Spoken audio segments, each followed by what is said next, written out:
on 8:3 through 9:2.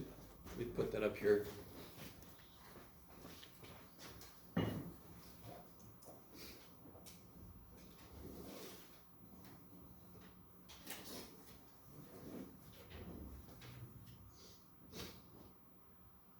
Man, sorry.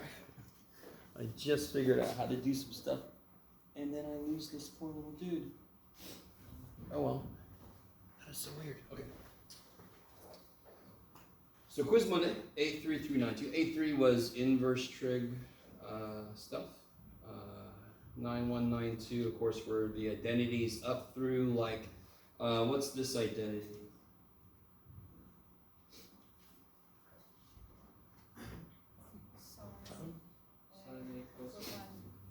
Sine A, cosine B, plus sine B, cosine A. I love it. So hopefully, personally, I think this is a great way to remember this, because you'll see as you learn more and more about trig, you'll start to go, oh yeah, cosine is kind of an asshole in general. So it kind of makes it easier to remember some of this stuff. Cosine, of course, would be all about himself. If this was a minus, this would be a minus, of course. Right? Sine's a nice guy. It's like whatever sign you got, I'm going to leave it alone. Cosine's the asshole. He says, me. Change your sign, and then you can go sign, because I'm done playing with my toys. Okay. I like it. So you got to remember that. Then we did double angle formulas. Right? Anybody remember what sine of 2 theta would be? 2 sine theta. Cosine theta, you got to memorize that. So again, sine's a nice guy. Hey human, I'm going to give you one thing. It's always going to be true. If you see sine 2 theta in an identity that you have to work with, you know exactly what to replace it with. Cosine comes in. Little jackass. Sine squared theta minus sine squared theta. This is the one I always start with. Yeah, I always remember that. Which is kind of neat in itself, because there's an identity for cosine squared plus sine squared. That one's a nice one, because that's just 1. This one's a little bit meaner. Or 2 cosine squared minus 1, or 1 minus 2 sine squared. And again, look at cosine being an asshole. It's making the sign minus, and it leaves himself plus. Again, I think that might help remember these things. And I want you, whoever you take for calculus, I want you to say that at some point to them, and they'll go, oh, you had Jeff, didn't you? Okay. Cosine's a what? Asshole? Oh, Jeff. Okay. All right. And everybody got that sheet of all the identities? Did anybody not get that sheet? As I say that, I think I have some here. Yes. So just to show you, it looks like this.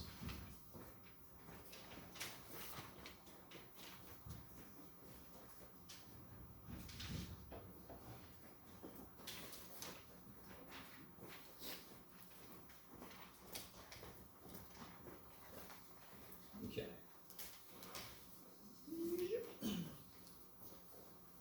If you have this, get it out. When I give you that group worksheet, it's not a quiz. Have this sucker sitting, when you're doing the homework, have this guy sitting next to you. My hope is the more work you do and the more you use these things, the more it's going to naturally just start to stick in your head. You might also need to do, has anybody ever taken biology or a foreign language and you had to learn vocabulary and words and so forth? I mean, how did you do it? Flashcards. That's a huge one. Quizlet. Quizlet's good. You ever heard of Quizlet? Type in Quizlet in Google and go to it, and then, thank Laura for that. Me, I would just have to, for me, the way I memorize almost anything is I would just write it over and over and over again. There's something kinesthetic about when I write it. When I took a class, I would rewrite my notes, reorganize my notes, and I did that once, and I never had to look at them again, because doing that got it in my head. But nobody else necessarily has to be like it. We all have to know what we are like. So if you don't know how to memorize something, start talking to other people, see what they do, right? It's really individualistic as to what's going to make it stick. Me, I got to come up with a story. like cosine's an asshole, that kind of thing. I have to always come up with some kind of story that connects everything. Okay, so just in case you forgot or you weren't here, everything above the black line you got to know. You have to. I'm going to assume, except for these two things at the moment. These are coming in chapter 9 or 10, I think. First couple sections, chapter 10. We haven't done these two. Everything else here, you must know. This is the most recent stuff down here. Yay. And again, a little example of why cosine's an asshole. Look at him. And his cosine at half angle, and come back to me. He makes himself plus, but he makes the sine, he makes himself negative because he doesn't like to be there. Because he doesn't like sine because he's an asshole. Okay, maybe. Okay, that might be a stretch. That's all right. So let me see. Some general things about identities. Identities. Okay. It's like banana. When do you stop spelling banana? I don't know. Okay. Okay. If you see on one side 2 terms and the other side 1 term, very often it'll be like 2 fractions, 1 over sine theta plus 1, blah, blah, blah, plus 1 over blah, blah, blah equals a single term. You think like denominators. You think and they make them the same. You are using one side to give you a hint about the other side. You can do that all day long. The whole idea about identities is I want to work with one side or the other side or both and make them look like each other. That would prove that one side equals the other side. How would you prove, for example, that the square root of 9 squared minus, you could do it, Jeff. 9 squared, no, let me do this. Square root of 3 squared plus 4 squared equals 8 minus 3. How would you prove that? What would you do? I mean, one thing you would do to start to prove that that's true. 9 plus 16. Yeah, okay, you would work with this side and make it 9 plus 16. What could you do on this side? Subtract, make it Holy 5. shit. We're almost there. I mean, do you see what I'm saying? If I have something and I'm like, here's an equation, here's an equality, prove to me that it's true. Well, what would you start? You would just start to work with one side or the other or both. What do you see you can do? You would start to do it. Does it make sense? This is the same idea, just has trig running around, which kind of sucks because we're a lot more used to 9 and 16 than we are to sine and secant. But it's the same exact idea. You pick a side, the side that you see something to do, and you do it. And you do that as much as you can. And if you get to a point where, like, I don't know where to go work on the other side. See if you can make it look like where you got to. Very often you'll have to make them connect together. We saw an example like that yesterday. Okay, maybe. Identities are normally a place where students don't like it because you have to play with it. You just have to play around. And you're not used to that. Okay. So what about solving equations then? So like, for example, if I had, what about if I had this? Let's see, cosecant of 2 theta equals 2. And I want to solve that equation. I want to get all the answers to this equation. And then you say, well, if you want that, go do it, Jeff. Leave me alone. Stop. What's the first thing that really sucks about this equation, besides it exists? There you go. If there had to be a trig function, why did it have to be cosecant? Damn you, Jeff. What can you immediately do about that? Can't I make it into sine? How do I make it into sine? What do I do to both sides to make this side become sine? 1 over. So I just flip both sides. So this becomes sine, And this becomes 1/2. If cosecant theta is 2, sine theta is 1/2, because sine is 1 over cosecant, yes? So you need to start to realize, when you have an equation, as long as you do the same thing to both sides, legal shit, you can't multiply both sides by 0, for example. Because in every equation, 0 equals 0, yay, I'm done. But I can flip both sides. Of course I could do that. I could square both sides. I could square root both sides. I could add 3 to both sides. Whatever the hell. As long as you do the same thing to both sides, you're good. And normally what I do is I'm like, what do I really not like about this equation right now? Let me do something that'll make that better. As long as you do it to both sides, you're golden. Now, what's the next step? Expand sine 2 theta. Say again? Expand sine 2 theta. Oh, you could, but I highly recommend you don't. You could. What is sine 2 theta? 4.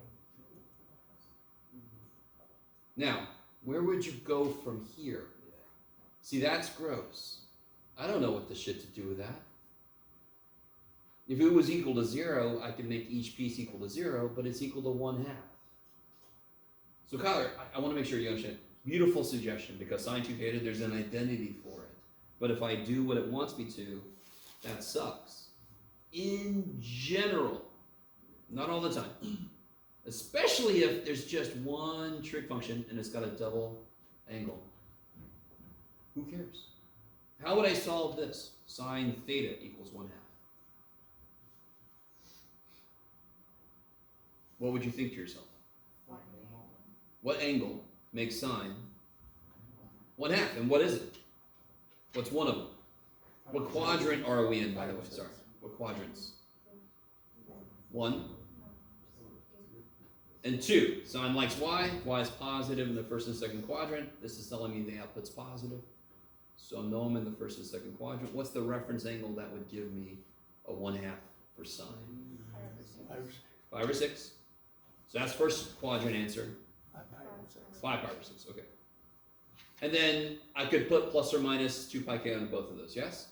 So I'll do that. So it'll be pi over 6 plus or minus 2 pi k, 5 pi over 6 plus or minus 2 pi k.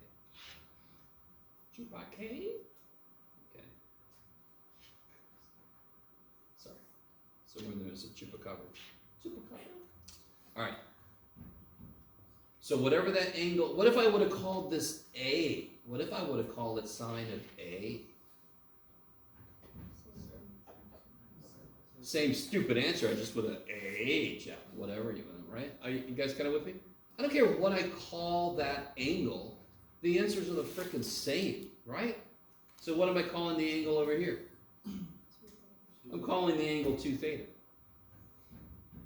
So I know I'm doubling theta, but at the moment, what is the angle I'm working with? 2 theta, that's its name. And what could 2 theta be? We already know. It could be pi over 6, give or take 2 pi k. Holy shit, Jeff. Or it could be 5 pi over 6, give or take 2 pi k. Again, I call it A, same answers. I call it B, same answers. I call it 2 theta, same answers. Am I done though? Now I say to myself, oh, that's more than just a name. That's something I can do something with. What do I do to solve this for what I need to solve it for? I gotta get the variable by itself. So in each one of these, I just divide by 2.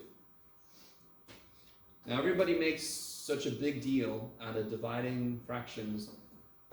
What is pi being divided by? 6 and? So it's being divided by 12. I mean, don't make a big bam. Bam. And then here, what's 2 pi k divided by 2? 1 pi k. And then what happens here? 5 pi over 12. Plus or minus, and again, pi k. Okay.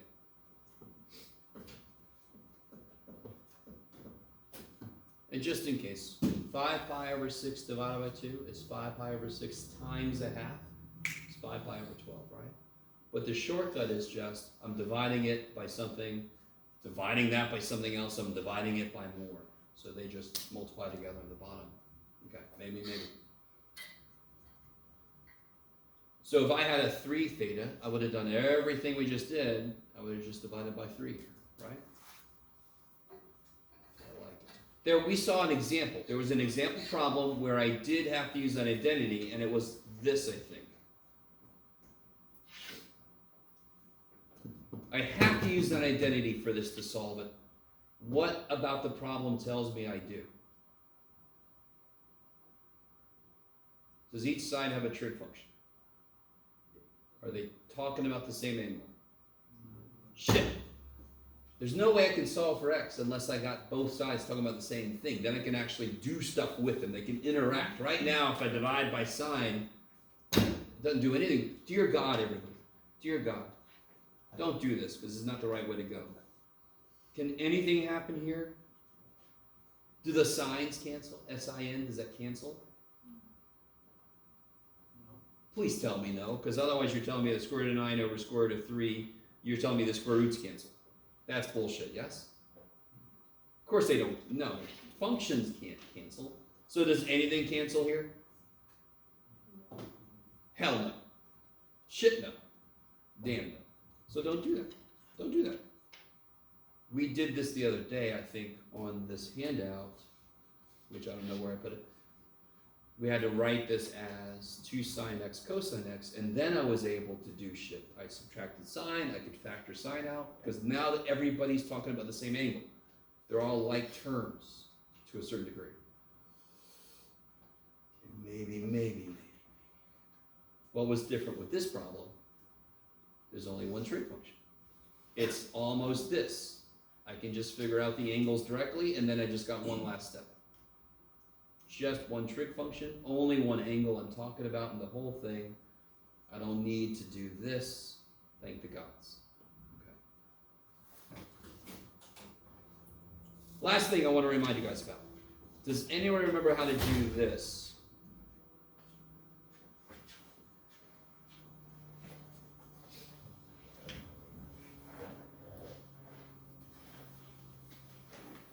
You use a triangle. Yep. What kind of triangle can I draw? That one, Jeff? No, but what do I label the sides? 2 and 5. I'm sorry, which one's 2? Y. Yeah, because it's tangent, correct? And tangent's y over x. And the question wants to know what's the cosine of this angle.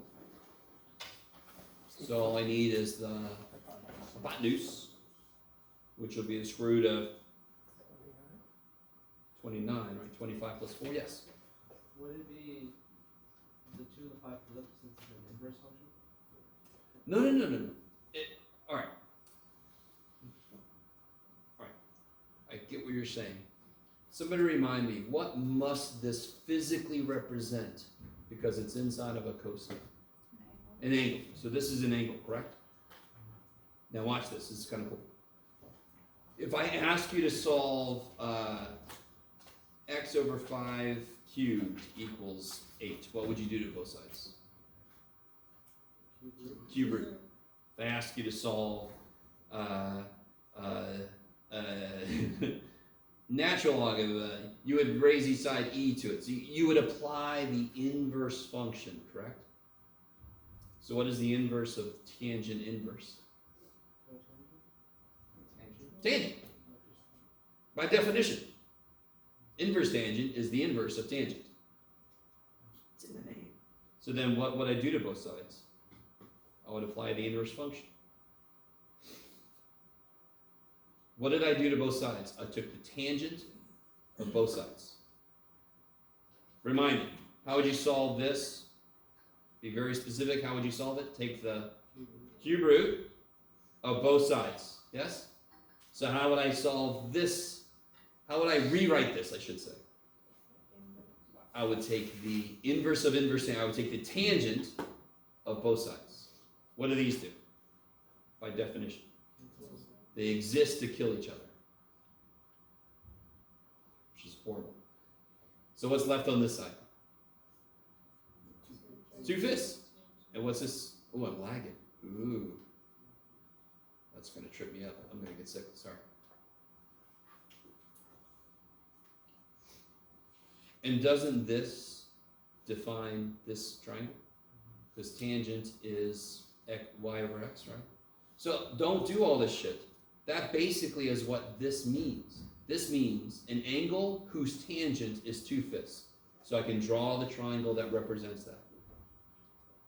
Oh, So if I had an inverse sine of something, it would just be the y side over that hypotenuse. Whatever those numbers are, that's where they go. And then whatever dude's out here, I just go, what do you need? Do I need to get the other side? Oh shit.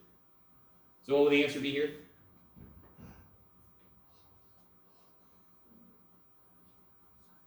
Five.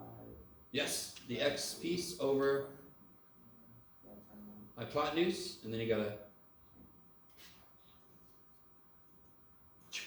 Okay. So once you set up the triangle, you can then answer the question at once. So, somehow that's going to show up on this. Let me give you guys this. Wait, not that one. This.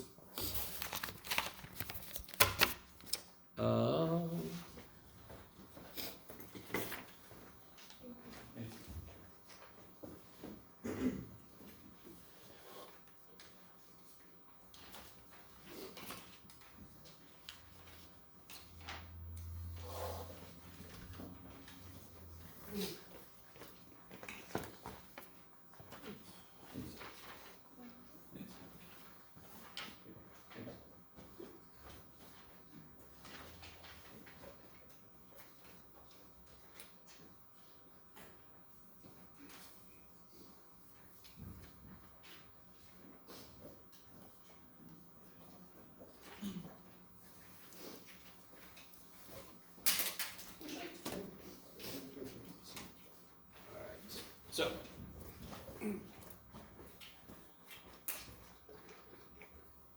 got some verifying identities. Ooh, look at this one. I got some really kind of freaky problems here. And then I got some solving trigger functions. So, I think I'll let you guys work for a little bit by yourselves, and then I'm going to force you into some groups. Because, I mean,